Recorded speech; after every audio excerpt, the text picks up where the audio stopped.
Le football, c'est sympa, mais de temps en temps, il faut gagner un match, parce qu'autrement, on se fait vite chier, quoi. Gagner le championnat avec Metz. Éviter de poser des fois des questions qui sont déplacées. C'est une vraie ville de football, Metz. On a l'impression que si on pouvait interdire qu'il y ait des supporters dans un stade, on le ferait, quoi. Allez, c'est parti. Bonjour à tous. Bienvenue dans notre tout nouveau format audio que nous vous proposerons désormais sur Let's Go Metz. Toute l'équipe est présente pour débattre autour de nos clubs messins. On va pas se mentir, c'est plutôt calme en ce moment, mais nous avons trouvé quelques sujets intéressants pour vous faire passer évidemment du bon temps. Hier soir, le président de la République a annoncé tout un tas de mesures, mais surtout qu'il fallait prendre régulièrement des nouvelles des personnes âgées par téléphone. C'est pourquoi nous aurons Gérald avec nous pour cette émission. Salut Gérald. Bonsoir tout le monde, bonsoir Kevin, merci pour cette attention. C'est très très sympa, l'émission commence fort. Oui. Ouais, merci, je vais bien. Mais au moins, je démarre par toi, tu vois, j'ai au moins cette gentillesse de démarrer par toi. Des choses quand même. Il faut prendre des nouvelles de nos personnes âgées et c'est ce qu'on fait à Let's Go Metz. Prenez-en conscience et faites la même chose. Donc t'es bien confiné, ça va, ça se passe bien. Je suis bien confiné, j'ai des pâtes, du PQ. Voilà, tout va bien. Oh, c'est très bien alors. Bon, là, tu parleras avec nous donc de la saison cauchemardesque que vit actuellement la section féminine et ça promet. Bah, il paraît que je vais parler de ça, effectivement. C'est la chance que j'ai eue, donc c'est d'être tiré au sort pour parler du club de Metz. C'est féminin. Pas la meilleure saison. C'est pas la meilleure saison, bon, voilà. Mais bon, on va en parler. Eh ben, très bien. Avec lui, on peut parler de foot, de rugby, de tennis de table, voire même de molki. Il sait tout faire, mais c'est surtout de hand et de basket qu'il nous parlera durant cette émission. Il s'agit bien entendu de Mathieu. Salut Mathieu. Salut. On reviendra notamment avec toi au cours de l'émission de la saison étrange que vivent actuellement les Messins, désormais entraînés par Stéphane Francel. Alors, savoir pourquoi il a migré dans le Forez depuis quelques semaines et désormais il s'attaque à Jean-Michel Aulas. Le futur rédacteur en chef de Let's Go Saint-Etienne est également là. Salut Arthur. Salut Kevin, salut à tous. Tu m'entends bien ? Je t'entends très bien, mais par contre ça va Tu mal es aller. le plus éloigné de Metz de l'équipe actuellement, donc. Tu as de la chance que je suis confiné et que la police m'empêche de sortir. Non seulement la police nationale, mais aussi la police de Jean-Michel Aulas. Évidemment. Alors avec nous, tu parleras de la saison d'une équipe entraînée par un ancien vert également, le FC Metz de Vincent Ognon, et on analysera tous ensemble le retour des Grenats en Ligue 1. Il a la voix de crooner de Frank Sinatra, il fallait que je l'embête là-dessus, mais paradoxalement le rire le plus strident de l'équipe, j'ai nommé Théo. Salut Théo. Salut, bonsoir à tous. Comment fais-tu pour monter aussi haut dans les aigus avec ta voix si grave ? Eh bien pour cela mon cher Kevin, je pense qu'il faut demander à mes parents ou au reste de ma famille. Pour moi, je ne sais pas. Ok, d'accord, bon, c'est un secret de famille, tant pis. Alors Théo, avec nous, tu parleras de l'équipe réserve du FC Metz, mais également des jeunes Messins qui sont toujours en course en Gambardella. On parlera éventuellement si la Gambardella persiste, on ne sait pas à l'heure actuelle si les compétitions continueront, mais toujours est-il que le FC Metz est toujours engagé dans cette compétition. L'équipe est au complet et c'est parti, let's go, jingle.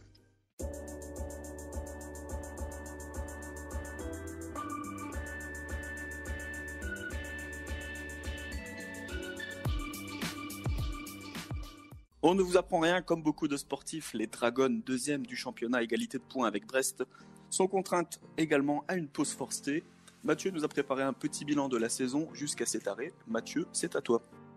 Le handball messin, effectivement, il a connu beaucoup d'émotions et des émotions qui sont quasiment inédites cette saison. Il y a eu la défaite, les matchs nuls à répétition, il y a eu de l'émotion pour les départs et il y a eu la douleur des blessures. Alors ça, c'est plutôt inattendu à Metz. D'habitude, on est plutôt habitué à fêter victoire après victoire après victoire.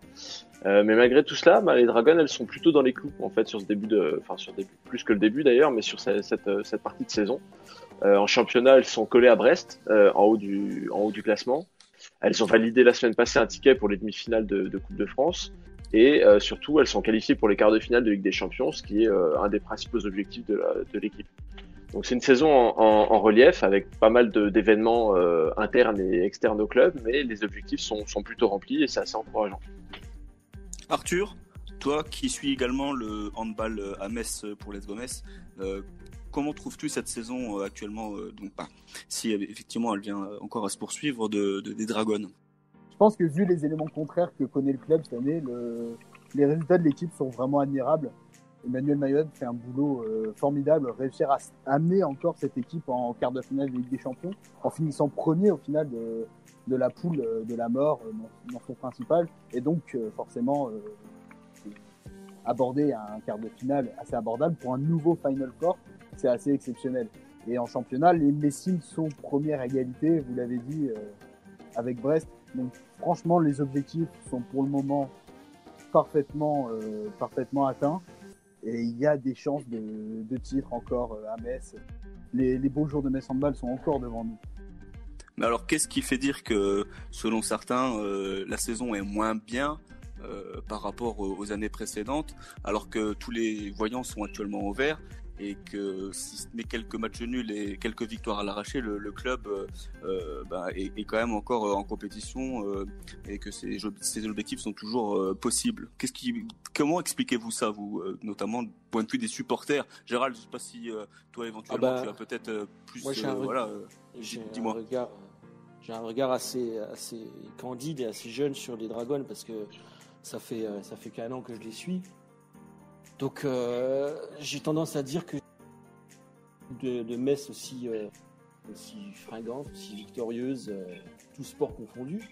Donc moi ça me paraît extraordinaire de dire que les Dragons font une mauvaise saison. C'est dire que les années précédentes ça devait vraiment être exceptionnel. Au final, là j'ai vu que des victoires, je n'ai pas vu de défaites.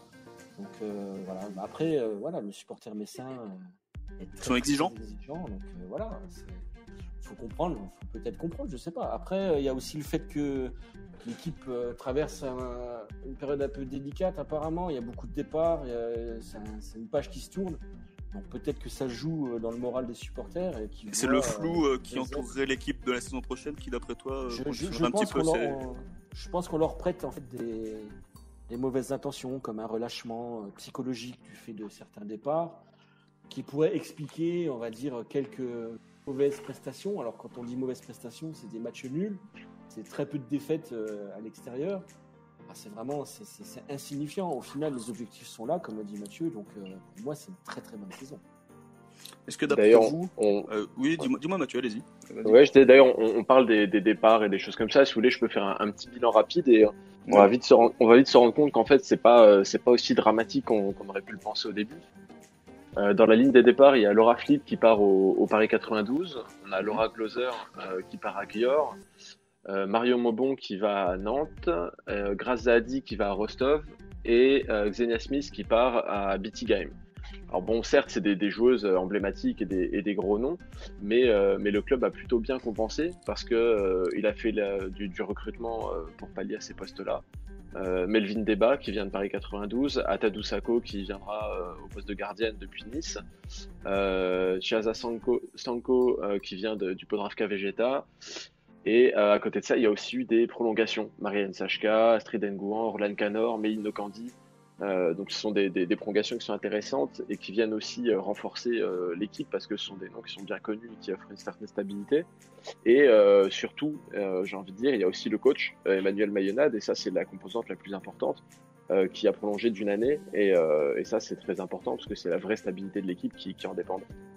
Donc d'après toi, en fait, les inquiétudes des supporters, elle est principalement due à ces départs de cadres de l'équipe qui sont là, on va dire, depuis quelques années, et qui ferait qu'aujourd'hui les supporters sont inquiets, quoi. Il y a eu quelque chose d'un peu effrayant quand on a eu les premières annonces. Effectivement, ce sont des cadres, ce sont des joueuses qui sont là depuis 5, 6, 7, 8, voire 10 ans pour certaines. Donc forcément, ça déséquilibre un petit peu. Certains ont pris les habitudes de les voir sur le terrain, de les voir s'arracher pour le club. On verra de nouvelles joueuses l'année prochaine en faire autant, j'en suis assez confiant. Et puis les joueuses qui ont prolongé, elles ont pas prolongé pour faire du tricot, et elles sont là pour faire le nécessaire.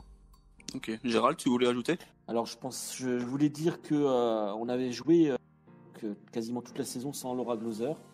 On a joué quasiment toute la saison sans Xenia Smith. Donc je pense pas que le fait qu'elle s'en aille, ça change quelque chose par rapport au résultat de cette saison. Donc voilà, on a quand même vu ce que ça donnait sans elle. Et pour la saison prochaine, je veux dire, voilà, ça va pas changer énormément. Maintenant, le départ de Marion Mobon, même si j'adore cette fille, c'est peut-être pas forcément l'élément le plus emblématique de l'équipe. Elle ne joue pas tous les matchs entiers.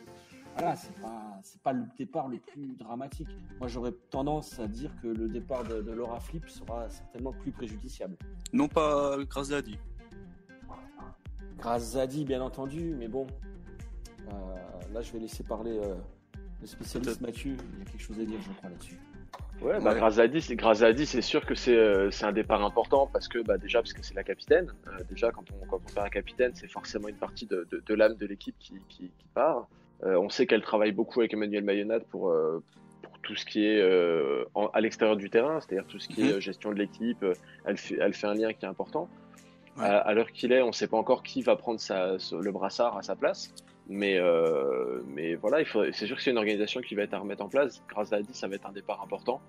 Mais quelque part, est-ce que c'est pas le départ au bon moment aussi, à un moment où elle a besoin d'aller découvrir autre chose et où Metz Handball a besoin de se réinventer, donc à suivre. D'accord. Arthur, tu voulais peut-être ajouter quelque chose sur le sujet? Oui, c'est sûr. Après, c'est jamais évident de repartir sur un nouveau cycle, donc forcément, il y aura des inquiétudes pour la saison prochaine. Mais à l'heure actuelle, l'équipe est en place. L'équipe, malgré, comme je l'ai dit plus tôt, malgré les blessures de 3 joueuses majeures, hein, qu'il faut pas oublier que Xenia Smith, qui est peut-être sur le papier la meilleure joueuse des deux côtés du terrain, que ce soit en attaque et en défense, elle a manqué toute la première partie de saison. Et même avec cette blessure, Metz Handball a quand même réussi à gagner des matchs, à se hisser à la tête de sa poule en Ligue des Champions. Donc pour moi, il n'y a pas d'inquiétude à avoir sur cette saison-là. C'est en revanche l'année prochaine, on verra que les jeunes, on en vend. Parce que ça va être l'équipe de Méline Nocandi l'année prochaine, sans Grazadi. Et Grazadi a été dans la position de Méline Nocandi il y a quelques années, quand elle était jeune, quand elle a pris ses galons dans l'équipe. Donc il va falloir... D'ailleurs, la surveiller. Méline est la seule joueuse à avoir prolongé sur 2 années. Les autres ont prolongé que d'une seule. Je pense que ça en dit beaucoup aussi de ce côté-là, sur le fait que effectivement, elle va jouer un rôle important. Ok.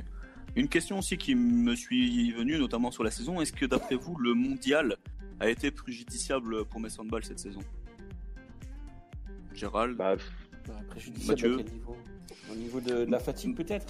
Oui, et puis peut-être qu'à certains moments donnés, les joueuses avaient peut-être aussi la tête ailleurs, et peut-être aussi la fatigue qui entraînait quelques blessures. Est-ce que ça, et sur le long terme, est-ce que ça peut ne pas être... Je pense pas, parce que c'est des compétitrices, comme on dit, compétiteuses. Compétitrices, voilà. Donc non, je suis pas certain que ce soit préjudiciable. Au contraire, je pense que ça les a boostés, ça leur a donné un petit coussin d'air. Et d'ailleurs, au tout, l'équipe allait mieux, il me semble. Hein. Ça a commencé, les résultats ont commencé à être vraiment bons après la Coupe. Puis vu le parcours de l'équipe de France au dernier mondial, on ne peut pas dire qu'elle se soit autant fatiguée que les joueuses d'Emmanuel Mayonnaud avec les Pays-Bas, par exemple. Oui, bien sûr. Ouais. D'accord. Qui ont remporté bien évidemment le titre. D'accord. Messieurs, juste on va terminer donc sur le handball avec vos plus et vos moins. On va commencer justement par toi Arthur, qui avait la parole. Donc tes plus et tes moins de la saison du Metz Handball jusqu'à maintenant, même si on sait que la saison n'est pas terminée. Actuellement, on peut pas savoir si ça va perdurer. Mais bon, on fait un petit bilan actuellement. Et donc, Arthur, vas-y, dis-moi si tu as des plus et des moins pour cette saison. Je vais me contenter d'un plus et d'un moins pour pas voler d'arguments à mes chers collègues. Très bien. Moi, mon grand plus cette saison, c'est la gestion de Mayonnaud, de son équipe. Le système est toujours là malgré les joueuses blessées. Les matchs sont toujours gagnés. Les joueuses sont toujours aussi compétitrices. Donc ça, c'est mon gros plus de la saison. Et mon point négatif, forcément, ça va être les blessures, parce que mine de rien ça pourrit une saison. Les recrutements sont obligés de se faire dans l'urgence avec les différents jokers médicaux. Donc ça, c'est vraiment la partie négative. Et forcément, quand une joueuse emblématique comme Laura Glauser se fait les croisés et finit quelque part sa carrière à Metz Handball sur ça, c'est un petit peu triste. Ok. Et toi, Mathieu, donc pour les plus et les moins, qu'est-ce qu'il y a donc pour le Metz Handball? Écoute-moi, pour le niveau du plus, je vais pas forcément nommer une chose ou quelque chose en particulier, mais je vais dire un peu le recrutement sur les jokers médicaux. On sait qu'il y a eu beaucoup de mal à recruter des gens à des postes de joueuses blessées. Ça s'est fait un petit peu à la dernière minute, notamment pour Tea Pijević, et c'était important justement d'aller compléter l'effectif pour avoir des ambitions cette saison, et le club a réussi à relever ce défi-là.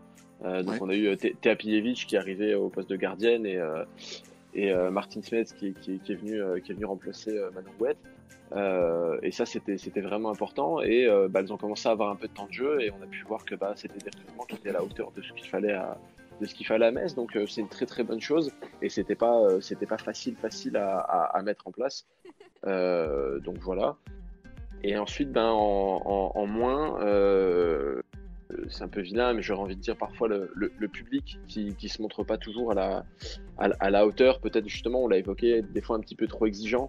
On les a vus lâcher un petit peu les joueuses dans des matchs qui étaient clés, et où elles avaient peut-être besoin de soutien. Et quand on joue dans des arènes on a tendance à dire le meilleur public de France, on a tendance à dire oui, les arènes remplies aux couleurs du Metz Handball, etc. Et qu'on se retrouve avec un public qui se tait totalement et qui laisse un peu passer le match sans soutenir son équipe. Et il manque quand même quelque chose, et peut-être que c'est aussi là que le supplément d'âme doit venir pour aller gagner les matchs difficiles qu'ont pu rencontrer les Dragons cette saison. Donc le moins, il serait de ce côté-là. Ouais. D'accord, ok. Et toi donc Gérald, qui suit depuis cette saison le Metz Handball, quels sont tes plus et tes moins ? Alors les plus, c'est un plus, ça va être l'équipe en fait, l'équipe de Metz Handball que j'ai découvert donc vraiment cette saison en particulier. Donc là je m'adresse surtout aux supporters de FC Metz, parce qu'ils ne connaîtraient pas les Dragons, et je les invite vraiment à s'intéresser à ce sport, au handball, et en particulier au handball messin, parce que c'est quelque chose d'extraordinaire en fait, que ce soit au niveau de l'ambiance, que ce soit au niveau de l'état d'esprit. Faut quand même se rendre compte que c'est une des meilleures équipes, le meilleur palmarès, comme on dit, du sport français. On a une chance incroyable d'avoir cette équipe à Metz, on s'en rend pas compte. Ça joue la Ligue des Champions, ça joue sur tous les tableaux, c'est vraiment extraordinaire.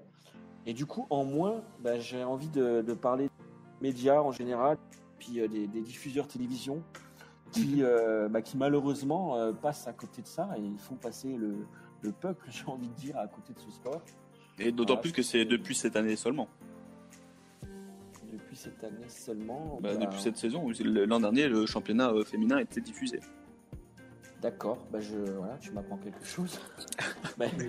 D'ailleurs, Beansport détient toujours les droits du championnat, mais ne diffusant pas les matchs de la Ligue du Tagaz Énergie, les équipes ont dû se débrouiller et trouver des diffuseurs alternatifs, comme la chaîne Sport en France par exemple, ou alors les chaînes locales. Ouais. Je trouve ça vraiment dramatique, quoi, parce qu'on a vraiment, mais complètement. On a vraiment un sport qui mérite d'être vu, et qui est aimé d'ailleurs. Les arènes sont pleines à chaque fois. Je comprends. Ça me dépasse. Voilà. Ok. Allez, donc je crois qu'on a fait le point sur le handball. On attaque maintenant le bilan des joueuses du FC Metz en D1. C'est parti.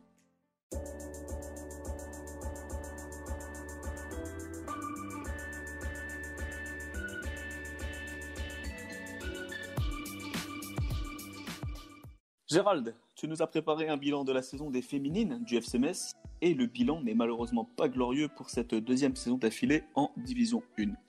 Ouais, tout à fait. J'ai passé à peu près l'après-midi pour essayer de trouver des buts. Alors j'en ai trouvé, oui. Quand même 7 cette saison.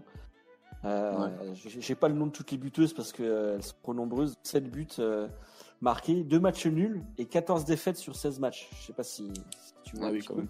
Effectivement. Donc 2 points en 16 matchs, c'est catastrophique. Donc j'aime autant dire que forcément la saison est terminée, et puis pas que à cause du coronavirus ce coup-ci. Donc là forcément, ouais, c'est sûr. Ouais. Là on se dirige tout droit vers une division 2. Alors pour le coup, Gérald, c'est le coronavirus qui pourrait nous sauver là. Ouais, je suis pas sûr que ce soit une bonne idée, justement, parce que là on se rend compte qu'il y a quand même un fossé. Quand je dis un fossé, c'est gentil, c'est la faille de San Andreas entre le FC Metz féminin et les autres équipes.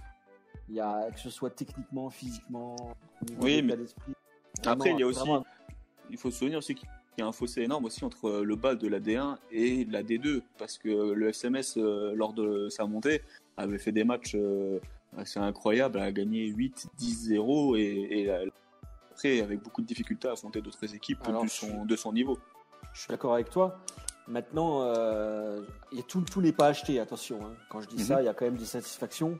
Hein, je pense à Justine Leron, par exemple, qui a encore été sélectionnée le jour, au début du mois pour l'équipe de France U20, qui a été perdre avec l'équipe de France en Angleterre, mais bon, qui a quand même été sélectionnée pour une préparation à la Coupe du Monde.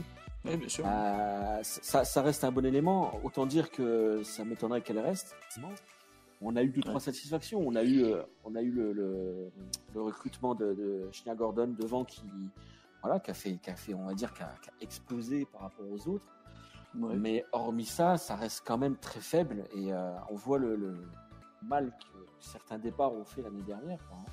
Est-ce que tu penses par exemple à une joueuse comme Marie Lordelli, qui avait énormément d'expérience et qui pesait, même si elle n'avait pas marqué énormément de buts, mais qui apportait toute son expérience dans cette équipe? Est-ce que ce genre de profil manque dans l'équipe cette saison? Ouais, alors ce genre de profil manque, mais je pense que c'est vraiment plus global. Je pense que quand on regarde certains matchs, j'en ai regardé quelques, on se rend compte que sur certaines phases de jeu, la technique y est, l'envie elle peut y être, mais dès que l'équipe en face elle accélère ou qu'elle donne un petit peu de puissance, on n'existe plus quoi. C'est vraiment, je pense qu'il y a vraiment un problème. Alors je veux pas remettre en cause le travail des entraîneurs, hein, mais je suis pas sûr qu'on soit sur le bon rail pour le FC Metz féminin si on continue comme ça. Et alors, tu parles d'entraîneur, est-ce que c'était nécessaire de faire partir Manu Pexoto qui avait réussi à trouver la formule en fin de saison dernière dans le club? Est-ce que c'était pas lui en fait peut-être qui aurait pu malgré tout encore essayer de tenir quelque chose cette saison? Je pense que pas plus lui que sa remplaçante et ses remplaçants. Ouais. Ça n'a pas changé grand-chose. Je pense que c'est au niveau global. En fait, il n'y a pas assez d'argent qui est investi par le club, à mon avis, à ce niveau-là, à tous les étages. Et après derrière, on a des trucs comme ça qui se passent. Bon, je pourrais te raconter certains entraînements qu'on a été voir avec Julien cette année. Ouais. On s'est rendu compte de l'investissement de certaines joueuses. C'est compliqué, quoi. C'est compliqué de jouer le samedi après-midi contre des équipes, contre Paris, Lyon, Dijon, Marseille. Quand la semaine à l'entraînement, tu donnes pas tout. Et on a vu certaines joueuses qui étaient vraiment à fond. Hein. Encore une fois, tout n'est pas acheté, mais je pense que dans la globalité, ça reste quand même un cran en dessous. Et donc pour la suite, si par chance on arrive à remonter en Division 1 l'année prochaine, dans 2 ans, je crois qu'il y a vraiment un gros effort à faire au niveau financier, au niveau du recrutement en général et au niveau des techniques d'entraînement. Après, il y a aussi quelque chose qu'il faut prendre en compte, c'est que cette saison, les féminines ont pu bénéficier des anciens terrains d'entraînement des pros du FCMS qui sont désormais à Frascati.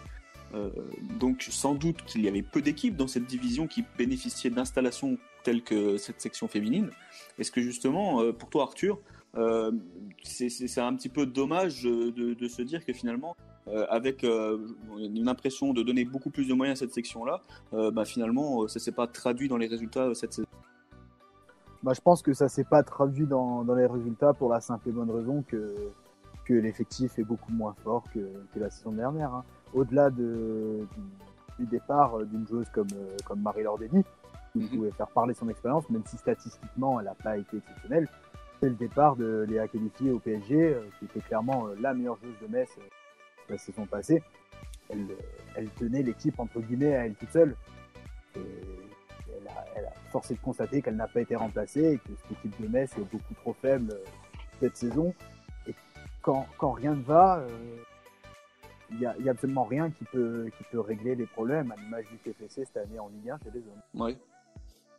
C'est l'équivalent féminin cette saison en fait, hein. Finalement le FCMS, et c'est vrai que c'est très très compliqué pour les Messines. On va simplement donc conclure avec vos plus et vos moins à tous les deux, si vous en avez bien sûr. Gérald, si toi de ton côté tu en as. Alors pour les plus, je vais rester sur Justine Leron parce qu'elle a vraiment limité la casse. Hein. On s'est pris des grosses raclées qui auraient pu être encore pires si elle n'avait pas été là pour sauver le camp. Et au niveau des moins, j'ai envie de parler du recrutement cette année, encore une fois, en particulier les Américaines qui n'ont pas été à la hauteur des espérances. Je pense par exemple à la gardienne américaine qui arrive cet hiver, qu'on n'a pas vu jouer et qui est déjà reparti d'ailleurs. Devon Kerr. Devon Kerr, un gros problème de recrutement à mon avis cette année. D'accord. Arthur, de ton côté? Moi, je vais pas être original, je vais être d'accord avec Gérald là-dessus. Mon plus sera forcément Tim Leron, qui a été appelé par Corinne Diacre à une reprise à un rassemblement de l'équipe de France qui jouait contre l'Espagne, il me semble. Et elle n'a pas... contre l'Angleterre, j'en ai parlé tout à l'heure. Non, mais en équipe de France A, elle a été appelée. Ouais, elle c'est pas... ça. Elle a pas... Excuse-moi. Oui, elle a pas eu l'occasion de jouer, mais oui, elle est régulièrement appelée en U20, comme tu l'as précisé. Et le flop, c'est bien évidemment le recrutement, parce que les joueuses de la saison passée n'ont pas été remplacées. Et ça s'est ressenti dans les prestations. Ok, très bien. On passe tout de suite au sujet suivant, les canonniers et leur étrange saison. C'est parti, jingle.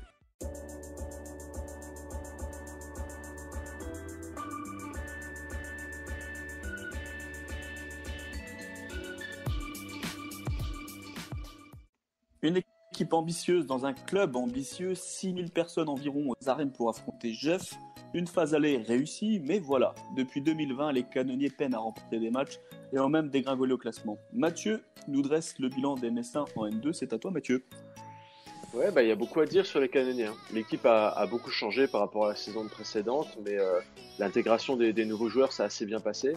Il y a eu une première partie de saison qui a été particulièrement convaincante, comme tu l'as dit, avec une belle série de victoires à domicile comme à l'extérieur. Et le retour à la compétition en 2020 a fait assez mal aux têtes parce que on s'attendait pas à une dégringolade de la sorte. L'équipe a dû surmonter des blessures à répétition. Il y avait Etienne Horry, Mathieu Lee, Patricia Mberda. Et il a fallu composer aussi avec un rendement qui était nettement moins bon. Et le résultat, c'est une petite chute au classement. Les Messins sont 8e et ils ont laissé passer leur rêve de top 3. Et au passage, au cours de cette mauvaise passe, le coach Philippe Horry a choisi de se retirer pour laisser la main à son adjoint Stéphane Franzel. Et il reste aujourd'hui, si le championnat reprend, à espérer un sursaut pour aller accrocher un top 5 encourageant avant de rêver un peu plus haut la saison prochaine. Est-ce que, d'après toi, le départ de Philippe Horry a changé réellement les choses en interne par rapport aux résultats qui sont depuis sa nomination à Stéphane Franzel? C'est dur à dire parce que on a vu vraiment on a eu qu'un seul match à domicile avec depuis le départ de Philippe Horry, 2 en tout parce qu'il avait coaché un peu plus tôt dans la saison. Je pense que ça peut aider. Philippe Horry a dit que il avait le sentiment que ça suivait plus au niveau de l'équipe. Le message passait plus. Voilà, pour reprendre ces mots, le message passait plus et le fait de passer à son adjoint qui a une autre manière de manager et une autre manière de faire. On connaît Stéphane Franzel comme étant assez droit dans ses bottes. Quand il est au bord du terrain, ça file droit et ça peut peut-être un petit peu remettre l'équipe dans le bon sens. Ouais. C'est ce que je souhaite au final, une petite prise de conscience aussi. Mais reste à voir comment ça s'est passé en interne. On n'a pas beaucoup d'informations sur les coulisses de ce départ. On ne connaît pas les raisons exactes, même si on n'a que des bribes d'informations. Mais c'est compliqué à dire. Oui, il faut espérer que ça remette l'équipe sur le bon chemin et qu'il puisse aller chercher, si le championnat reprend, un classement intéressant pour cette saison. On sait que l'année dernière, le maintien s'était décidé assez tard. Là, on n'est pas à discuter de maintien, on en a parlé de top 3, top 5, c'est déjà beaucoup plus encourageant et ce serait bien de le concrétiser. Mais malgré tout, on a un sentiment de frustration cette saison si les canonniers, si la saison reprend, finalement ne terminent pas dans le top 5. De ton côté, Arthur, toi, tu vois les choses comment en fait par rapport à la saison, comment tu analyses la saison des hommes désormais de Stéphane Franzel? Je pense qu'ils ont fait un début de saison relativement remarquable. Ils ont démarré, malheureusement, une victoire seulement pour 3 défaites, mais ils ont su brillamment réagir pour conclure la phase aller dans le top 4 du classement. Ça s'est délité évidemment en 2020. Et au final, les ambitions qui commençaient à se murmurer sur toutes les lèvres des acteurs du basket messin ont pris un peu de plomb dans l'aile. Et on s'est rendu compte que cette équipe n'était finalement pas taillée pour la montée et que c'était une saison de reconstruction. Chose qu'on s'était dite en début d'année, mais forcément, les victoires faisant, la hype montant, on s'est pris à rêver avec cette équipe, mais au final, ils sont juste pas prêts pour monter. Mais c'est le début d'un projet. C'est l'année 1, si je puis dire. Donc tout n'est pas acheté dans cette équipe, évidemment. Il y a de super joueurs. Et je suis persuadé qu'ils vont travailler plein de choses en cette fin de saison pour pouvoir revenir plus fort la saison prochaine. Et toi, de ton côté, Gérald, justement, est-ce que tu penses que l'équipe des Canonniers, si encore une fois la saison reprend, serait capable d'accrocher peut-être le top 3 en fin de saison? Est-ce que ce serait une bonne chose? Est-ce que l'équipe est prête? Est-ce que les infrastructures sont prêtes? Sont là pour monter d'une division? Je ne suis pas certain. Je pense que cette équipe est vraiment jeune dans ce qu'elle a montré. Et à mon avis, ce serait peut-être pas plus mal de faire 2-3 saisons. En National 2, dans les supplémentaires. Voilà, peut-être 2 saisons. Voilà, 2 saisons dans le top 5. Accrocher la montée plus tard, quand vraiment il y aura un engouement, parce que ça manque aussi d'engouement au niveau du public. Hein. On l'a vu, il y a quasiment autant d'invités que de supporters purs. Donc je pense qu'il faut prendre le temps. Ce genre d'équipe, il ne faut pas se brûler les ailes. Parce que si on fait une saison extraordinaire cette année, qu'on accroche la montée et qu'on se retrouve l'année prochaine à l'étage supérieur pour se casser la gueule comme d'autres équipes à Metz ont l'habitude de le faire, je crois que c'est pas la meilleure chose à faire. Donc voilà, restons à notre place, à mon avis, continuons à travailler et préparons une équipe qui pourra vraiment rivaliser, pas être ridicule en cas de montée. Pour le coup, Gérald, je suis à moitié d'accord avec toi. Alors concernant le public, je suis d'accord. Le basket messin n'est pas encore assez populaire, il n'entraîne pas encore assez de monde. Mais ça commence à arriver petit à petit. On a vu pourtant, les arènes ont été quand même relativement bien garnies pour un match contre Jeff. C'est ça. Le match des arènes était assez exceptionnel au niveau de l'ambiance, au niveau du monde mobilisé. Mais c'est un match dans la saison. Il faudrait que ce soit le cas. À tous les matchs, que le Palais des Sports soit presque plein, et ce serait formidable. Mais par contre, au niveau des infrastructures, les Canonniers, pour moi, ils peuvent rivaliser en National 1. Le Palais des Sports est une salle superbe. Ils ont un centre d'entraînement à Prescati, pas loin de celui de FCMS, qui est assez incroyable aussi. Hein. Pour une équipe de National 2, c'est assez exceptionnel.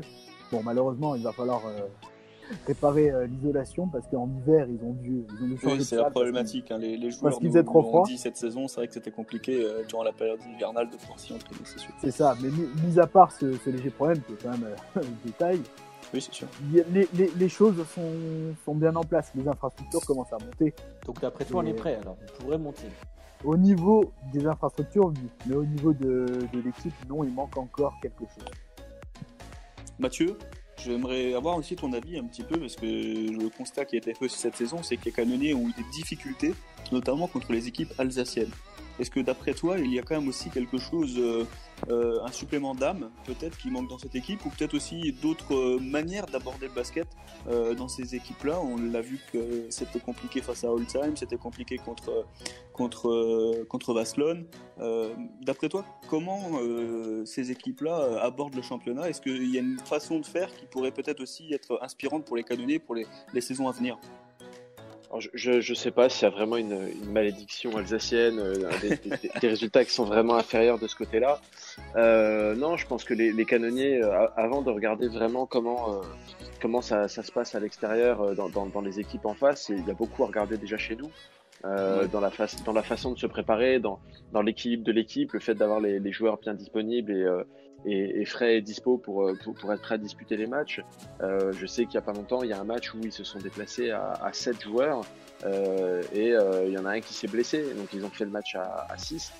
C'est pas tenable en fait, c'est pas possible. Donc il y a aussi ça, je pense que c'est au niveau de la gestion de l'équipe et des disponibilités et de la façon de se déplacer et de s'entraîner qu'il va falloir revoir pour stabiliser les choses.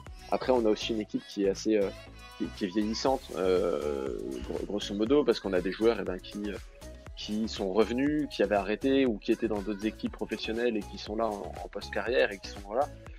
il va falloir revoir ça aussi avec le temps. Je dis pas qu'il faut les mettre à la porte, au contraire, ils apportent beaucoup à l'équipe, mais petit à petit, c'est une équipe qui va se renouveler et qui va s'adapter aux nouvelles ambitions. Jusqu'à maintenant, et qui s'est déjà bien renouvelée par rapport à la saison elle s'est déjà extrêmement renouvelée, et puis jusqu'à maintenant, l'ambition, c'était tout simplement la N2, et puis rester en N2 et faire bonne figure.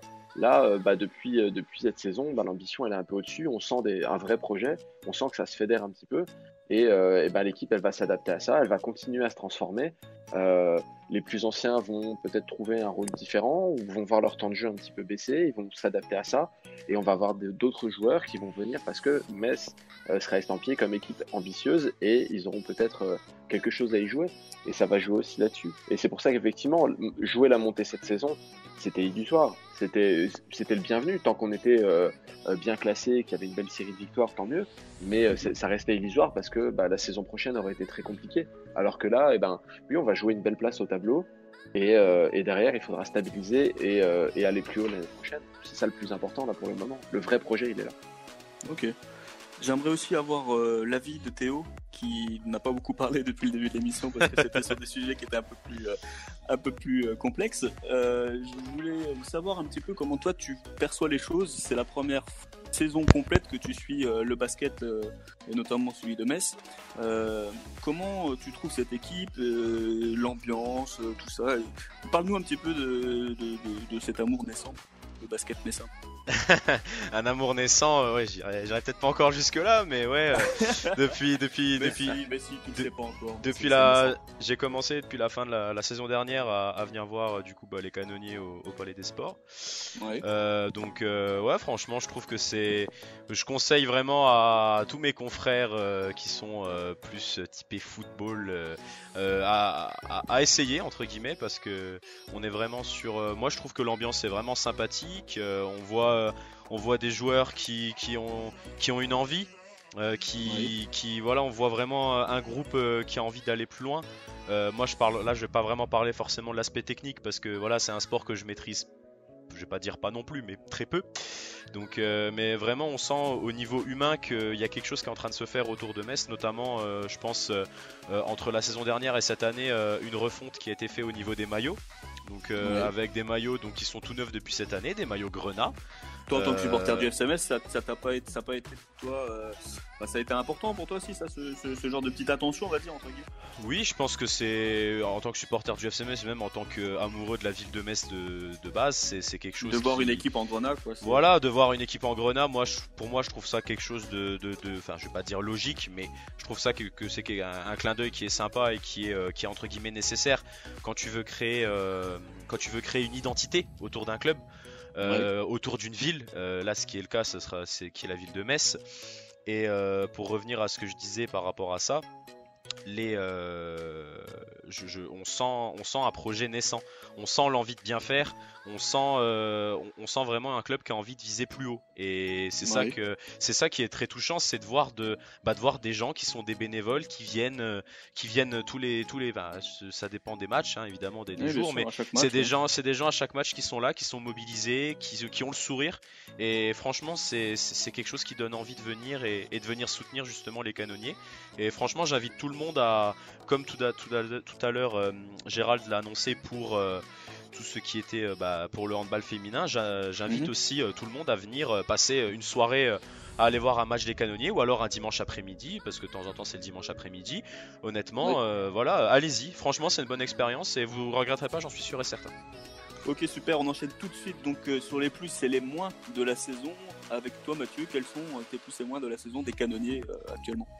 Eh ben moi je vais commencer avec en plus, je vais contredire mes collègues, je vais mettre en plus l'ambiance, le public, des choses qu'on a pu voir cette saison en vérité, et ben c'est pas rien par rapport à du basket en N2.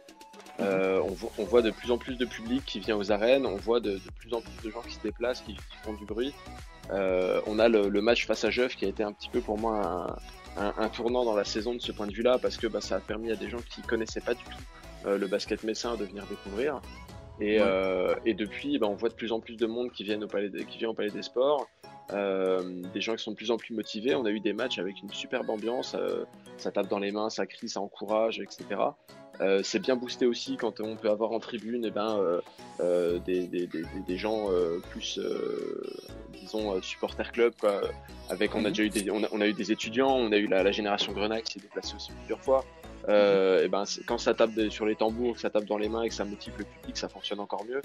Et ça a bien aidé et ça booste pas mal.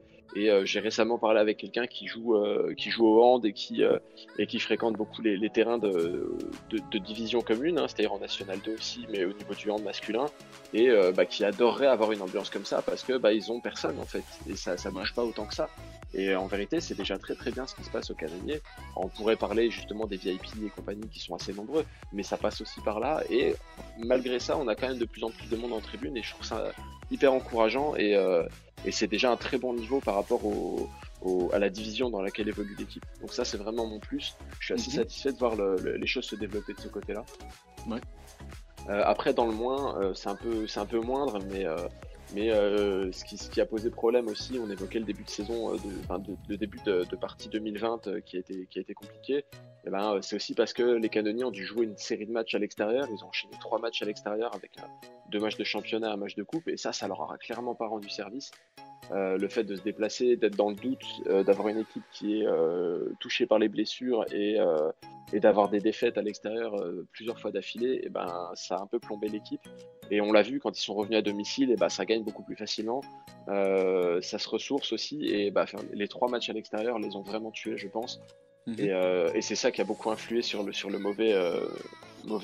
mauvaise passe qu'ils ont rencontrée début 2020. Voilà. Ok, c'est super. tout pour moi. C'est parfait. Arthur, de ton côté, les plus et les moins de la saison des Canonniers? Moi, mon plus, ça va être le recrutement en général, que ce soit Etienne Horry, Mathiuli, David Sainsbury-Garcia ou Michel Nsimba. Chacun dans leur rôle, ils apportent quelque chose d'unique à l'équipe. Et ils sont vraiment devenus des moteurs. On voit depuis le dernier match, Etienne Horry a remplacé Damien Jean-Joseph dans le 5 de départ en tant que meneur de jeu.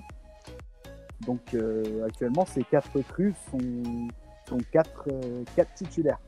Donc ce qui n'est pas rien. Forcément, pour créer une alchimie, ça prend du temps, mais ce sont vraiment 4 super joueurs qui apportent vraiment beaucoup à l'équipe et qui ont su s'intégrer avec les cadres de ce vestiaire. Okay. Concernant les mois de la saison, ouais. Mon point négatif, ça va être forcément ce départ de Philippe Horry qui s'est mis en retrait de l'équipe par rapport aux résultats et par rapport au groupe qui peut-être ne recevait plus son message. Et ça c'est clairement dommage parce que Philippe Horry est quand même un technicien reconnu dans le monde du basket. Hein. Il a été sélectionneur de France jeune en U16, il me semble, même U20. Et il est dû se mettre à l'écart, c'est dommage. Ok, d'accord. De ton côté, Gérald, les plus et les moins pour la saison des Canonniers? Les plus, ça va être les bénévoles qui travaillent d'arrache-pied pour faire grandir le club. C'est vraiment un travail incroyable ce qu'ils font. Bravo à eux.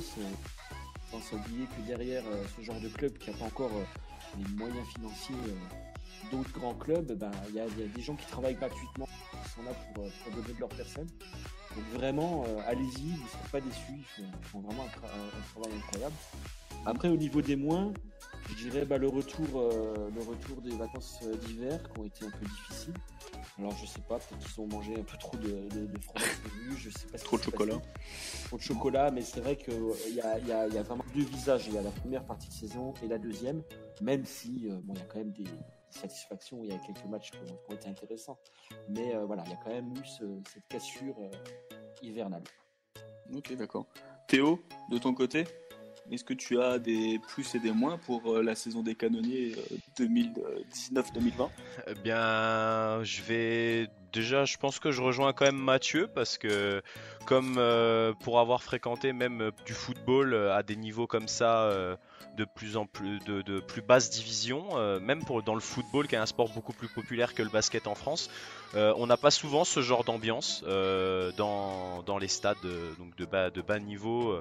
Là ici donc dans les arènes de Metz, je trouve qu'il y a quand même une certaine ambiance, il y a matière à travailler comme on dit, mais je pense que d'ici quelques saisons, en créant vraiment une unité autour du club, comme je reviens un peu sur ce que j'ai dit tout à l'heure, on pourrait avoir quelque chose d'intéressant. Et dans les moins, je pense que oui, comme vous avez un peu parlé, ça c'est un peu mon esprit chauvin qui revient, mais c'est vrai que perdre contre l'Alsace, c'est un peu voilà, ça dérange un peu, mais voilà, c'est des choses qui sont un peu plus un peu plus différentes vraiment de l'aspect technique du sport.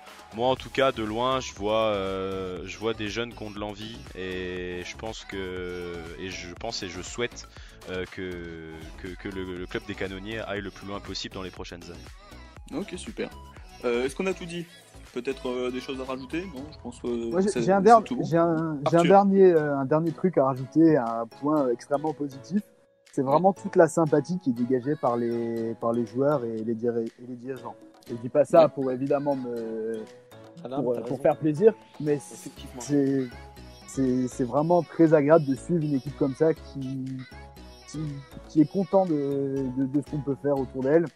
C'est un peu une sympathie qui se perd dans un sport comme le football. On trouvait ça dans le football des années 80, 90, que Fox a pu regarder, par exemple. N'y voit pas là un tac, mon cher ami. Fox, pour ceux qui ne suivent pas, c'est Gérald. Voilà, que les gens sachent. Gérald, bien sûr, Fox étant son petit surnom intime. Sobriquet. Mais c'est vraiment agréable cet esprit qui règne autour du basket aujourd'hui en 2020, et j'espère que ça va perdurer. Et c'est ça moi aussi personnellement qui m'a attiré, déjà parce que vous y étiez déjà, donc c'était ce qui m'a poussé à venir, mais aussi c'est vraiment cette sympathie qu'il y a autour de ça. C'est vraiment je me sens bien en fait quand je vais regarder les matchs des Canonniers, et c'est vraiment une ambiance, vraiment on sent vraiment comme une famille autour de ça, et même les joueurs n'hésitent pas à la fin du match à saluer tous les supporters, à serrer la main, à prendre une photo. Et ça c'est vraiment la première chose qui m'a choqué à la fin d'un match, c'est quand j'ai vu ça, je me suis dit c'est vraiment ça, c'est quelque chose qu'on ne verrait plus, comme Arthur l'a dit, dans le football quoi. Okay. Après forcément vrai, tout à fait, ouais. Oui, Arthur. on est peut-être en National 2, c'est certains niveaux amateurs ou semi-pro, mais on voit pas énormément ça en National 2 aujourd'hui dans le foot. Donc voilà, c'est à saluer. Donc bravo au Canada. Oui, effectivement, on est bien d'accord, c'est un autre monde. On va passer donc désormais au bilan du FC Metz en Ligue 1.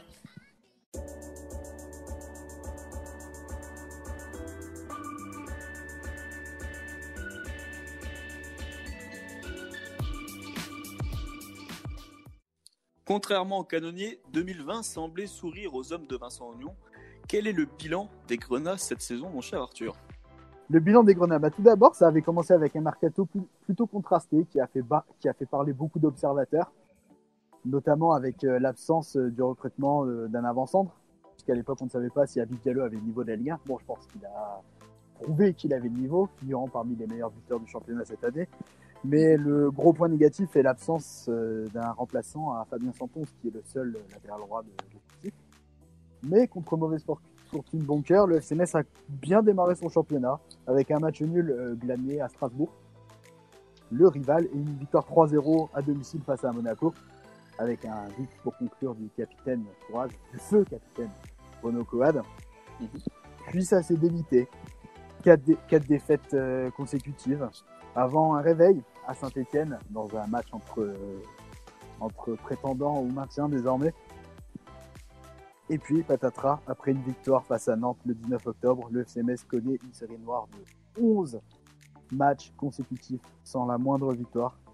Il faudra que Strasbourg revienne à Saint-Symphorien pour que Metz puisse se relancer en 2020. Et cette année 2020, on la connaît avec de superbes résultats. Le FC Metz est actuellement 4e sur la phase retour, qui permet aux hommes de Vincent Ognon de pointer à la 15e place du classement de Ligue 1 Conforama. Ok, super. On parle donc effectivement une bonne année 2020 des Messins. Or, l'année avait quand même démarré avec une pilule, on peut dire ça comme ça, du côté de Rouen en Coupe de France, alors que pourtant on venait déjà de mettre dans les rangs Dylan Brown et Vincent Pajot. Oui, alors je vais prendre la parole. Vas-y Théo, vas-y. Très bien. Ah, quand il s'agit de Dylan Brown. Donc tout de suite, ça y est, Théo intervient, c'est logique. non, je vais le défendre évidemment, bien évidemment, mais non, il faut dire aussi que voilà, les joueurs venaient d'arriver. On avait vraiment 2 arrivées fraîches du mercato. On avait Dylan Brown et Vincent Pajot qui ont été intégrés à l'effectif messin pour aller jouer contre Rouen. Cependant, pour moi, ça n'a pas été révélateur déjà parce que Dylan Brown a quand même été mis au placard pendant quelques mois à la Gantoise. Donc c'est un joueur qui n'avait pas joué tout simplement, qui arrive dans une nouvelle équipe, qui avant le match contre Rouen n'avait fait que des séances de renforcement musculaire. Donc on était sur un joueur qui n'avait pas fait de tactique, qui ne connaissait pas la philosophie de jeu du club, de l'entraîneur. Donc on avait quelqu'un qui découvrait totalement son équipe à travers un premier match en Coupe de France à l'extérieur, dans une équipe de Rouen qui est dans une de ses meilleures années depuis les dernières années. Ces dernières années, la fameuse descente en National 3. Je pense que c'était un match piège et les Grenats ont été piégés. Le fait d'avoir mis une équipe type n'a pas, selon moi, influé, que ce soit des remplaçants ou une équipe type. On était vraiment sur une équipe de Rouen qui était en forme à domicile dans une sacrée ambiance. Toutes les conditions étaient réunies selon moi pour voir le FC Metz perdre. Et je l'avais annoncé dès le départ, je m'attendais vraiment à une défaite.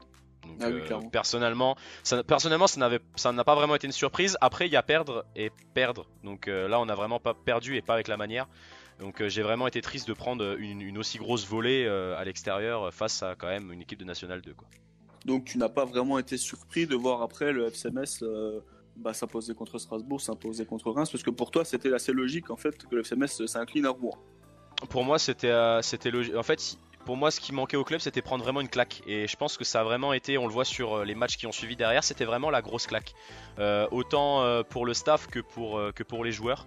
Et cette claque a vraiment fait du bien. Et après, comme l'a dit Arthur tout à l'heure, notre éternel relanceur en Ligue 1 Conforama, qui est le Racing Club de Strasbourg, est arrivé à point nommé, car il nous a permis justement de nous relancer suite à cette débâcle à Rouen. Oui. De ton côté, toi, Gérald, comment tu analyses la saison du FC Metz 2019-2020 ? Écoute, pour l'instant, les résultats donnent raison président et à tout ce qui a été dit lors du mercato estival et au mercato. Donc il y avait beaucoup d'angoisse au niveau des supporters, il y avait beaucoup d'angoisse au niveau des observateurs parce que on avait peur du recrutement. On comptait que sur Diallo en attaque, comptait que sur 111 en arrière droit, tout ça c'était des risques. Et force est de constater que vu les résultats récents, ça donne raison au staff. Donc est-ce que c'est un coup de chance? Je sais pas. Est-ce que c'est tout le travail dans l'ombre de Fred Antonetti, parce que paraît-il qu'il continue à travailler dans l'ombre avec Vincent Ognon. Avec Vincent Ognon, oui, bien sûr, avec tout le staff. Je ne sais pas. Honnêtement, j'ai pas la réponse. Et personne ne le sait, si ce n'est les personnes qui travaillent au club. Absolument. Oui, absolument. Mais moi, ce que je retiens, c'est qu'il y a encore 3 mois, 2-3 mois, on demandait la tête à Boulaya, on demandait la tête à Ognon, sa démission. Et là, la saison, à l'heure actuelle, même si elle est terminée pour l'instant, suspendue, donc là où ça s'est arrêté, c'était plutôt convaincant. Et on réclamait aussi. Dans le top 5, on est dans le top 5 de la deuxième partie de saison, ce qui est quand même extraordinaire pour un club comme le FC Metz. Bien sûr. Donc ça partait bien. Donc encore une fois, mea culpa pour tout ce qui a pu être dit sur Vincent Ognon et sur la stratégie du club, parce que force est de constater que ça marche. Et on réclamait aussi un remplaçant absolument à Fabien Santonge. Et là, sur le coup, on peut se rendre compte que l'FC Metz a clairement eu le nez fin. Et il n'y a jamais eu besoin d'avoir en fait un remplaçant, parce que si on en avait eu une, il aurait sans doute jamais joué cette saison. Oui, donc le FC Metz s'est quand même très peu trompé cette saison quand même. On a surtout eu la chance qu'il se blesse pas et qu'il tienne tous les matchs, et qu'il soit pas suspendu. Enfin, c'est quand même extraordinaire pour. Oui, mais on peut pas le reprocher au club puisqu'il s'est pas blessé. Oui, mais normalement c'est pas comme ça que ça fonctionne. Quand tu veux jouer une saison tranquille en Ligue 1, tu joues pas comme ça à qui tu doubles. C'était dangereux. Ouais, c'est dangereux. C'était vraiment comme le dit Fox, c'était vraiment qui tout double et je pense que c'est une erreur, même si. Bon, pour certains, le club a eu le nez fin. Moi, je pense surtout que c'était une erreur qui, au final, n'a pas porté préjudice, car on a eu un joueur qui a été présent à tous les matchs. C'est le seul joueur qui a été présent à tous les matchs cette saison, au titulaire ou remplaçant. Hein. C'est le joueur c'est le joueur le plus utilisé par Vincent Ognon cette année. On a surtout eu la chance qu'il n'y ait pas de blessure ni de suspension, parce que sinon, on serait dans de beaux draps, quoi. C'est pas parce que, voilà, on nous aurait encore bricolé un latéral, ou alors on aurait bricolé une défense à 3 ou je sais pas encore ce qu'on nous aurait sorti du chapeau, mais le problème est là, c'est qu'on n'a qu'un seul latéral droit sur le papier. Attention, il reste 10 matchs, hein, Théo. Hein. On ne sait pas s'ils vont être joués, mais il reste 10 matchs. Hein, oui, je suis d'accord. Il y a plein de choses qui peuvent se passer, malheureusement. Je vous propose un premier débat déjà. Je voulais savoir votre avis. Est-ce que, selon vous, le FCMS de Vincent Ognon est meilleur que le FCMS qui s'est maintenu avec Philippe Insberger il y a 3-4 ans désormais, avec notamment à l'époque Tchèque Diabaté et Ismail Assar? Selon vous, Arthur? Je vais commencer. Pour moi, sur le papier, il n'est pas meilleur. Parce que les joueurs dont disposait Philippe Insberger sont meilleurs. Pour moi, Ismail Assar était absolument un phénomène. Donc, un phénomène qu'on n'a pas actuellement dans l'effectif, quoi. C'est ça. Certes, on a Abid Diallo qui marque, mais le potentiel d'Ismail Assar à l'époque c'est surtout pas du tout le même profil. Et exactement, et les différences qu'il faisait ne sont pas comparables à celles d'un avant-centre comme Abid Diallo. Enfin, sur le papier, l'équipe était meilleure, elle a terminé 14e, donc à voir si cette équipe va terminer au-delà de la 14e place. Mais en termes d'état d'esprit, pour moi, cette équipe-là a quelque chose en plus que l'équipe de Philippe Insberger, qui, on se souvient, a pris des roustes, hein, un 7-0 contre Monaco notamment. Il y avait des matchs assez catastrophiques et la saison était vraiment en dents de scie à l'époque. Donc je vois plus de valeur morale dans cette équipe-là que dans la dernière équipe de Metz qui s'est maintenue en Ligue. Ok. Théo, toi de ton côté, est-ce que tu penses que l'équipe de Vincent Ognon est meilleure que celle de Philippe Insberger? Je vais pas être original, je rejoins très largement Arthur sur ce sujet. Je suis totalement d'accord avec toi d'ailleurs, Arthur. Et pour moi, oui, on n'a pas de phénomène cette année, mais on a un groupe qui est globalement plus fort. Ouais. On a vraiment cette année, on a vraiment un esprit d'équipe. On voit. Pour moi, par contre, c'est indéniable, c'est le milieu de terrain cette année est vraiment impressionnant. Je veux dire, entre Vincent Pajot qui vient d'arriver, mais on a quand même Habib Maïga qui est pour moi un des meilleurs joueurs de l'effectif. C'est pas parce que voilà, pour moi, les meilleurs joueurs de l'effectif ne sont pas souvent les buteurs, mais on a Habib Maïga qui tient la baraque au milieu de terrain comme jamais. C'est un infatigable guerrier, c'est tout ce qu'on veut. Et je pense que même au niveau global de l'effectif, on a peut-être des individualités moins fortes, mais le groupe, l'union fait la force, hein, comme on dit. Oui, bien sûr. Et là, pour moi, on a un groupe qui sur le papier, non, mais qui au final, pour moi, est plus fort que celui qui était mené par Philippe Insberger. D'accord. Mais il y a également aussi, par exemple, un Alexandre Kidja qui est en feu depuis quelques matchs. Oui. C'est autre. Ça, après, c'est encore autre chose. Mais oui, après, le poste de gardien de but, c'est un poste qui est assez différent. Mais oui, on est sur un gardien qui a pas, je sais, j'ai pas les stats exactement sous les yeux, mais on a quand même eu pas mal de clean sheet. On a sur la phase retour, je crois qu'on est à égalité avec Marseille, la deuxième meilleure défense du championnat derrière Paris sur la phase retour, si je dis pas de bêtises, c'est ce que j'avais lu. Possible. Donc après on a aussi l'arrivée de Dylan Brown, mais on a aussi Alexandre Kidja qui on a une défense qui devient une charnière centrale qui est incroyable, qui est derrière couverte par un gardien qui commence à faire ses preuves et qui peut devenir un gardien de grande classe selon moi. Gérald, que penses-tu de ce débat-là, toi? Tu penses que c'est meilleur? Pour moi, la question se pose même pas. Évidemment que l'équipe est plus forte pour la simple raison qu'elle a été faite il y a 1 an et demi pour la Ligue 1. Donc elle se connaît, elle a marché sur la Ligue 2, littéralement. Il y a eu très peu de changements par rapport à la Ligue 2. Forcément, l'équipe se connaît. L'équipe était déjà forte l'année dernière, elle est forte cette année. Elle a été renforcée là où il fallait, je pense, pour justement tenir la dragée haute à cette équipe en Ligue 1. C'était un pari risqué parce qu'encore une fois, là, ça a été vraiment un recrutement sur le fil et ça n'a pas été non plus un gros recrutement. Et je crois que c'est ça qui fait la force finalement de ce groupe, hein, comme disait Théo, c'est que le groupe vit bien, le groupe se connaît. Et je pense que Philippe Insberger, il y a 2 ans, pas cette chance-là. Il a vu un recrutement qu'il n'avait pas forcément maîtrisé, je pense. Et derrière, on voit effectivement cette année le travail d'Antonetti, quoi qu'il arrive, qui a été commencé l'année dernière. Et on voit les résultats seulement maintenant. Donc c'était un investissement sur le long terme. Ça porte ses fruits, visiblement. Donc j'ai hâte de voir la suite. Parce qu'en plus, on peut faire le constat que dans l'équipe qui était titulaire ces derniers matchs, peu de joueurs qui sont arrivés cette saison, ils sont titulaires. En fait, finalement, c'est une ossature assez importante de la saison dernière qui avait été déjà bâtie par Frédéric Antonetti. C'est toute la force du groupe, justement. Contrairement, par exemple, à Philippe Nisberger qui s'appuyait beaucoup sur Tchak Diabaté qui marquait et sur Ismail Assar qui faisait des fulgurances sur son côté et qui aidait beaucoup. Ok, d'accord, je suis très content de vos avis. Puis je voudrais rajouter quelque chose, Kevin. Vas-y, Défensivement, on est beaucoup plus fort. Avec, comme Théo l'a évoqué, la charnière centrale avec Dylan Brown qui s'est vraiment imposé en patron en simplement quelques matchs. Et on voit qu'il a une influence incroyable sur sa défense. John Boy, on le voit, il est de retour avec ses meilleures années. C'est beaucoup plus facile de jouer avec un Dylan Brown qu'un Stopila Sunzu qui est parti sous d'autres cautions. Et toi, justement, Théo, toi qui es fan absolu je crois, justement, le président du club fan de Dylan Brown. Je suis autoproclamé. Donc ta parole sera forcément en faveur de lui. Mais pourquoi juste une petite question, d'après toi, qu'est-ce qu'a apporté Dylan Brown pour que John Boy soit aussi bon actuellement? Je pense qu'il a apporté toute sa sérénité défensive. On voit, en fait, je suis quelqu'un qui regarde énormément les défenseurs parce que c'est un poste que j'admire tout simplement. Pour moi, c'est un poste de joueur qui se sacrifie pour son équipe.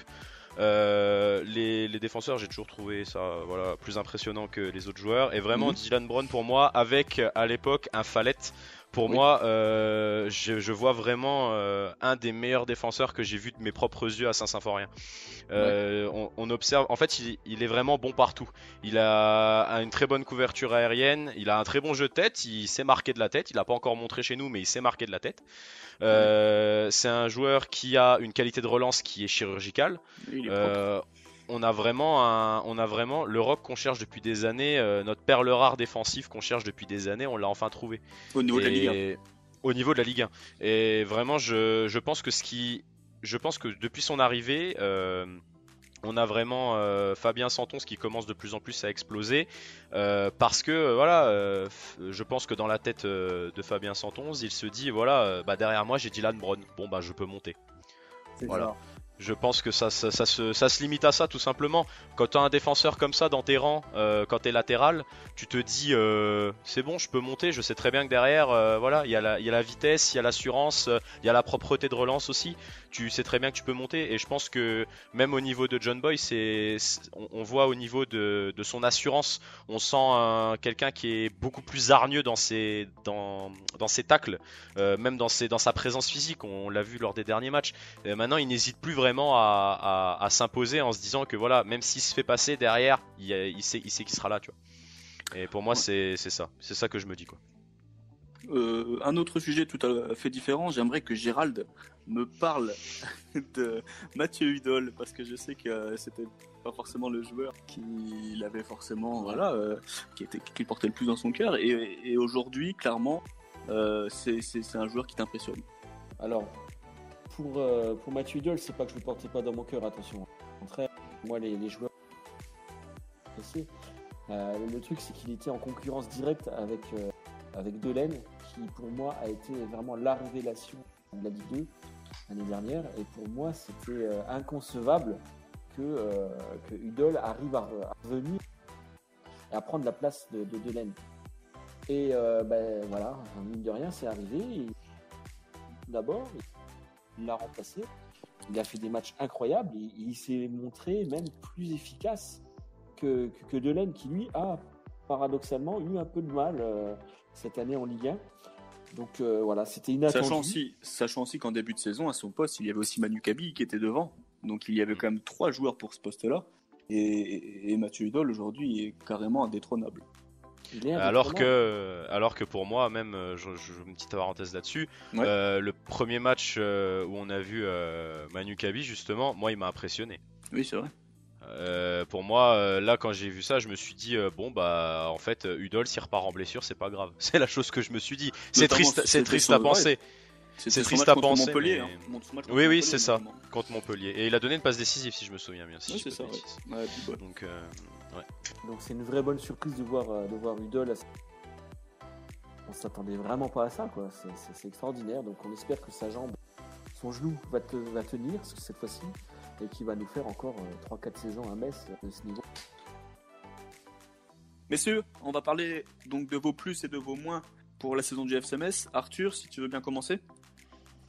Bah moi, mon plus, ça va être l'état d'esprit en général de club insufflé par Vincent Ognon, qu'on s'est beaucoup amusé à critiquer, moi le premier d'ailleurs. Et même dans les moments plus difficiles, il est resté droit dans ses bottes, voire même têtu ou borné. Et force est de constater que pour le moment, ça lui a donné raison. L'équipe se bat avec des mecs comme Mukidja par exemple ou Maïga qui ont vraiment qui ont l'esprit club. On se plaignait depuis des années à Metz de ne pas avoir de joueurs qui incarnent vraiment l'identité des valeurs du club. Et je pense qu'avec ces deux-là et d'autres que vous allez sans doute citer après, on est vraiment bien tombé. Ça, pour moi, c'est le gros plus de famille, c'est l'état d'esprit. Les mecs en veulent, sont des guerriers, même si le jeu n'est parfois pas toujours là, même si c'est assez rustique, si je puis dire. L'état d'esprit est là et ça, c'est formidable. Il y a des années, on avait pas ça à Metz. Et en termes Dans le négatif ou dans dans le le moins en tout négatif, cas. dans le moins, j'adore le joueur, mais Renaud Coad, que force est Ouais. en fait. Que ce soit lui, sa gestion, c'est assez triste parce que c'était un symbole de l'équipe. C'était le capitaine du titre l'année dernière. Et force est de constater qu'il n'a pas le niveau cette année, alors qu'il aurait dû être le guide quelque part. C'est aussi pour ça que le FC Metz a dû recruter Vincent Pajot. Et là encore, ce qui est dommage, c'est de ne pas avoir au moins Renaud Coad dans le groupe. Il pourrait apporter son expérience sur certaines fins de match, même s'il n'a plus le niveau pour être titulaire. Donc c'est le cas Renaud Coad en général, mon frère. Théo, t'es plus, t'es moins. Alors, mes plus. Non, je veux pas dire Dylan Brown quand même. Oh bah Non. si tu peux, on le sait. Ah non, T'es ah même non, obligé, non. mec. Hein. Oui, bon, bah, je l'ai un peu dit avant, mais ouais, c'est vrai que pour moi, le plus, ce serait Dylan Brown, oui, mais pour moi, le plus, ça serait vraiment le recrutement hivernal cette année, qui a vraiment porté ses fruits, même si pour moi, il manquait peut-être un petit ailier, un petit jeune à choper en prêt d'une petite équipe, ça aurait pu être sympa aussi, mais je pense que oui, au niveau du recrutement, le mercato hivernal pour moi a été un vrai plus cette année. On a vraiment ciblé la défense qui était pour moi défaillante en fin de match, même si un Stopila Sunzu a fait une immense saison l'année dernière et pour moi un des grands artisans de la montée. Et d'ailleurs, je regrette qu'il n'ait pas eu vraiment reconnaissance à sa sortie. Il est vraiment parti par la petite porte. J'ai trouvé ça vraiment dommage parce que on avait un mec qui avait un sacré mental en termes d'homme, je parle, et qui était là, qui se donnait quand même pour le groupe. Et aussi l'arrivée de Vincent Pajot qui apporte avec Habib Maïga un volume de jeu considérable et on a vraiment un infatigable milieu de terrain. Quand on a un milieu à 3 Endoram, Maïga, Pajot, c'est vraiment un milieu de terrain de luxe quoi. On a vraiment tout ce qu'il faut, on a du physique, on a de la qualité de passe, même si pour moi au début par exemple Kevin Endoram, j'étais pas forcément un de ses plus grands défenseurs. Arthur peut vous l'attester. Mais je force est de constater qu'on a un mercato hivernal qui est assez intéressant. Au niveau des moins, pour moi, ça serait le public de Saint-Symphorien cette année. Ouais. Qui n'a pas été tendre avec Farid Boulaya. Qui n'a pas été tendre avec Farid Boulaya, car c'est un super joueur et je continuerai à le dire. J'ai continué à le dire la saison dernière et encore en début de saison cette année. Et il l'a montré lors des 3 derniers matchs que c'est un joueur qui a énormément de talent et qui peut renverser le cours d'un match à lui tout seul. Je pense notamment à son but contre Montpellier et son but contre Amiens. Voilà. Sans lui, on n'en serait peut-être pas forcément là. Donc pour moi, le public de Saint-Symphorien est un gros point noir cette année vis-à-vis de la situation avec Farid. Et même en temps global, en temps normal et globalement, je trouve qu'il manque un peu, il manque un peu de ferveur au niveau des tribunes. Mais après, c'est aussi un autre sujet à débat, c'est que il y a des personnes qui en ont marre aussi de la situation du club. Forcément, un club qui a connu les meilleures années du FC Metz en a un peu marre de voir le club faire Ligue 2, Ligue 1, Ligue 2, Ligue 1, Ligue 2, Ligue 1, et ce qui est totalement compréhensible. Donc je trouve ça regrettable que l'âme du club se perde un peu et de voir une tribune nord se lever sur un but de l'Olympique de Marseille, ça me met un peu les dents, quoi. Et est-ce que tu crois pas aussi, je veux juste rebondir un petit peu sur l'ambiance de Saint-Symphorien, mais est-ce que le fait de manquer de tribunes, notamment la tribune sud, fait en sorte quand même que malgré tout, c'est un peu compliqué aussi d'avoir une réelle osmose sur un match avec que seulement 3 tribunes? Ouais, c'est sûr aussi qu'il y a aussi cet aspect des 3 tribunes qui jouent, mais on le voit que dans les matchs importants, typiquement un match contre Nîmes, les tribunes étaient globalement vides, quoi. Ouais, c'est sûr. On a dans des matchs importants où on a besoin des supporters, on voit qu'on a une tribune nord qui n'est pas forcément bien remplie.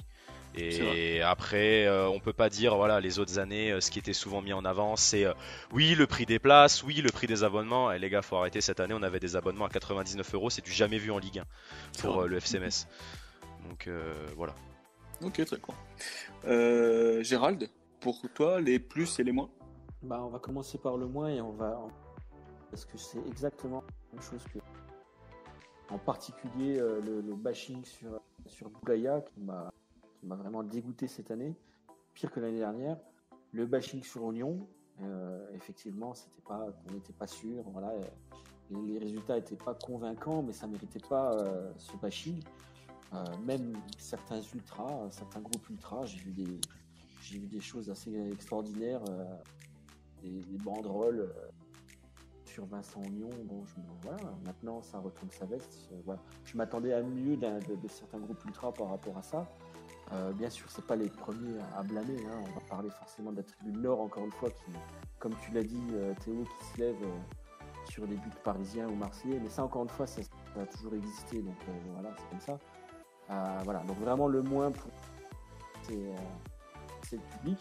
Maintenant, les plus, pour aller à contre-pied, moi je vais dire que c'est le club en lui-même.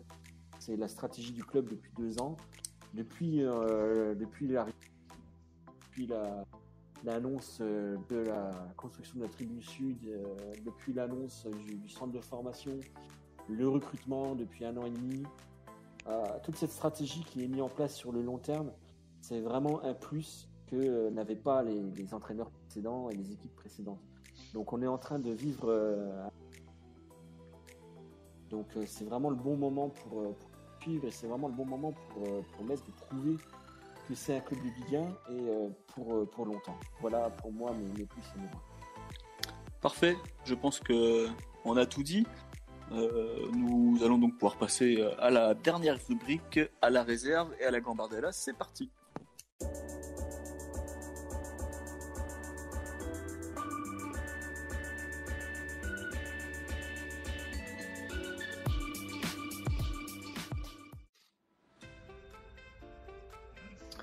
Théo, tu nous as préparé un petit bilan pour la réserve coachée par Grégory Proman, ainsi que le parcours en Gambardella pour le centre de formation. C'est à toi, Théo.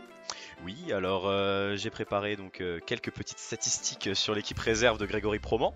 Donc arrivé fraîchement de Régional 1, nous avons une équipe de la réserve du FC Metz qui est première du championnat de National 3. Avec pour l'instant un état de forme donc de 4 victoires sur les 5 derniers matchs. Donc comme pour le football professionnel de niveau Ligue 1, etc. Nous ne savons pas la suite des événements, si cela va se terminer. Nous n'avons pas encore vraiment les news. Donc côté classement, donc on est premier avec 31 points pour la réserve, avec 5 points d'avance sur Sarre-Union qui a un match en moins. Au niveau de l'effectif, on a un effectif qui est assez similaire à celui de l'année dernière. Au niveau des buts, nous sommes avec Georges Mikotadze qui est le meilleur buteur actuel de l'équipe réserve avec 10 réalisations. Donc ce joueur a signé pro en décembre 2019 jusqu'en juin 2023. Amadou Diaye qui est actuellement prêté à Sochaux avec 9 réalisations dont 2 triplés, donc qui est un joueur qui a vraiment explosé cette année et qui toque à la porte de l'équipe première du FC Metz. Et derrière nous avons Milan Robin donc avec 6 réalisations. Et Milan, excuse-moi. Milan Robin avec 6 réalisations et Yadé avec 5 réalisations. Donc ils sont les 4 meilleurs buteurs actuels de l'effectif. Donc nous avons sous nos yeux ébahis la meilleure attaque avec 33 buts et meilleure défense avec seulement 17 buts encaissés. On ne s'attendait pas à voir la réserve à ce niveau-là. Au niveau du classement, on s'attendait encore, comme les autres années, à avoir une réserve entre guillemets se battre pour un maintien en espérant que tout se passe bien. Et là, on a vraiment une équipe qui peut jouer la montée. Donc, surtout qu'elle est promue. Faut le rappeler. Ah oui. L'équipe était en régional 1 et voilà. Elle vient de monter. Au niveau de la réserve, c'est tout ce que j'avais à dire. Concernant les jeunes donc en Gambardella, je vais faire assez bref là-dessus. Donc à savoir que cette année ce ne sont plus les U19 mais les U18. La règle change à partir de cette année. Donc nous avons une petite génération sacrifiée, malheureusement. Et pour l'instant, cette équipe est qualifiée donc pour les quarts de finale de la Coupe Gambardella. Oui. Et leur parcours est pour l'instant assez impressionnant. Il fallait aller s'imposer contre la JOCR, qui est quand même un gros centre de formation français, qui a été pour moi le plus gros adversaire présent contre les pour jeunes, les Messins, contre les jeunes en Gambardella. Et qui a notamment aussi un jeune, tout à l'heure de Georges Mikotadze, qui était un jeune professionnel depuis le mois de décembre. Oui. Les U19, les U18 qui sont en Gambardella ont également leur capitaine, c'est Lenny Lacroix. Lenny Lacroix qui a signé aussi un petit peu plus tard que Georges Mikotadze, professionnel au FC Metz. C'est un joueur qui, d'après des rumeurs, était courtisé un peu à droite à gauche. Le FC Metz a souhaité entre guillemets sécuriser cette affaire en signant le joueur professionnel. Eh ben, c'est très bien. Je voulais avoir l'avis d'Arthur sur cette formation entraînée par Grégory Promont. Quels sont selon toi les joueurs que l'on pourrait voir, parler tout à l'heure de Georges Mikotadze, mais les joueurs que l'on pourrait voir éventuellement apparaître en équipe professionnelle ces prochains temps? Je pense à Amadou Diaye, qui est en prêt du côté de Sochaux en Ligue 2. C'est pas anodin. Comment ça se passe pour lui là-bas? Statistiquement, ça se passe pas exceptionnellement bien. Il n'est pas toujours titulaire, mais à chaque fois qu'il rentre en jeu, il essaye d'apporter sa fraîcheur, son dynamisme. C'est déjà super qu'il ait du temps de jeu en Ligue 2 à son âge. Et il a fait notamment une passe décisive contre l'AS Nancy-Lorraine. Donc le clin d'œil est forcément formidable. C'était d'ailleurs, je crois, lors de sa première entrée en jeu. C'est bien cela. Mais à part lui, il y a bien sûr Georges Mikotadze, qui est déjà professionnel. Je pense qu'il va rentrer dans les plans du FC Metz d'ici une saison ou plusieurs. Et Papendiaga Yadé de Génération Foot, que l'on voit régulièrement appelé, quoi. C'est bien ça qu'on décrit comme un Ismail Assar gaucher, en termes de vitesse, technique, puissance, motricité. Et bien évidemment, il n'est pas encore un cadre de la réserve, mais Lenny Lacroix, je pense, promis un bel avenir. Ce n'est pas une arnaque comme on a pu avoir peur qu'il le soit. Je pense que le FC Metz n'a pas fait une Vincentile avec Lenny Lacroix. Je pense qu'il a vraiment quelque chose, ce garçon. C'est pas pour rien qu'il est capitaine d'une génération qui va aussi loin en Gambardella. Et ce serait assez formidable que les petits Messins ramènent la coupe à la maison 10 ans après leur prestigieuse, emmenée par notamment Yimim Bakoto et autres. Il y a également aussi un autre joueur qui n'est pas dans le groupe de la réserve cette saison parce qu'il est prêté, c'est Tchèque Tidigan Sabali, qui était arrivé à Metz en même temps que Amadou Diaye de Génération Foot. Lui aussi fait une grosse saison actuellement en national du côté de Pau, Théo. Ouais, il fait une belle saison au niveau avec le Pau FC au niveau de national, excusez-moi, j'ai perdu mes mots. Il a fait notamment, parce que je pensais à ça en même temps, il a fait un très très gros match contre le PSG et même avant contre Bordeaux, si je dis pas de bêtises, qu'ils ont éliminé. On avait vraiment, on voit vraiment un joueur agile, rapide et qui a déjà une assez belle vision de jeu. Donc j'ai vraiment hâte de le voir. Hâte de le voir à un niveau un peu plus haut. Déjà, rien qu'en Ligue 2, déjà, on pourrait déjà voir un petit palier. Pourquoi pas le reprêter la saison prochaine, sachant qu'il lui reste 3 ans de contrat. Ça pourrait être avec Amadou Ndiaye. Avec Amadou Ndiaye. Pourquoi pas? Vraiment avoir une doublette ensemble à Sochaux, par exemple. Déjà, de 1, je pense que ça pourrait faire du bien à ce club qui mérite pour moi de remonter en Ligue 1 parce que c'est un club historique. Et aussi, pourquoi pas, justement, faire leur beau jour avec des petits jeunes de notre centre à nous, quoi. Oui, c'est sûr. J'ai une question aussi qui me vient à l'esprit. Selon vous, il serait intéressant de monter en National 2 étant donné que l'équipe est actuellement première, ou est-ce que finalement ce serait mieux de conserver un maintien en National 3 pour faire grandir les jeunes? Est-ce que ça serait intéressant pour vous, Arthur? Ce serait clairement mieux de monter en National 2. Hein. Le niveau est supérieur et par conséquent, ça va encore mieux former les joueurs qui sont amenés à jouer à l'étage au-dessus en Ligue 1. Donc ce serait complètement ubuesque de vouloir rester en National 3 avec une équipe qui caracole en tête de son championnat. Et vu le travail énorme que Grégory Proman abat avec cette équipe, il a clairement redoré le blason de la réserve FCMS.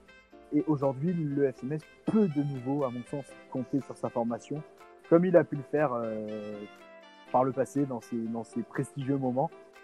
Mais comme ce n'a pas été le cas il y a quelques saisons, c'est d'ailleurs pour ça que la réserve est descendue en régional 1. Et toi, Théo, de ton côté, qu'est-ce que tu penses de ça?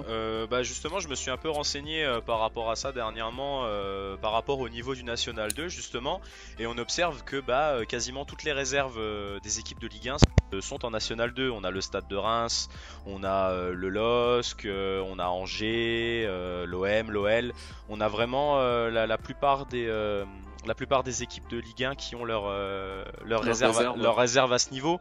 Donc comme on le voit au niveau des classements, j'avais un peu feuilleté ça rapidement. Actuellement, on a des réserves qui sont en milieu de tableau, 8-9e. Je pense que c'est ce qu'il faut en termes d'équilibre pour rester dans un championnat où on peut croiser par exemple des anciennes connaissances, comme par exemple Bastia ou Sedan qui sont en National 2 cette année. D'ailleurs Bastia qui joue la montée, qui est en tête de son groupe. Et pour moi, je pense que c'est important pour pas que justement il y ait un fossé qui soit trop énorme entre les divisions pour les jeunes joueurs, parce que mine de rien, entre la Ligue 2 et la Ligue 1, il y a un niveau différent, mais entre le National 2 et le National 3, il y a un niveau différent aussi. Donc pour moi, je pense que ça peut faire que du bien au club d'avoir une équipe qui évolue en National 2. Eh bien, écoutez, messieurs, on va terminer là-dessus. J'espère que ce premier podcast vous aura plu. On attend évidemment vos retours, vos suggestions pour d'éventuels sujets. En attendant, Gérald, je te remercie, Mathieu également, Arthur et Théo aussi, puis pourquoi pas une prochaine fois. On fera ça. Allez. On continue. Merci à tous, à une prochaine fois. Ciao, ciao. Allez, à plus.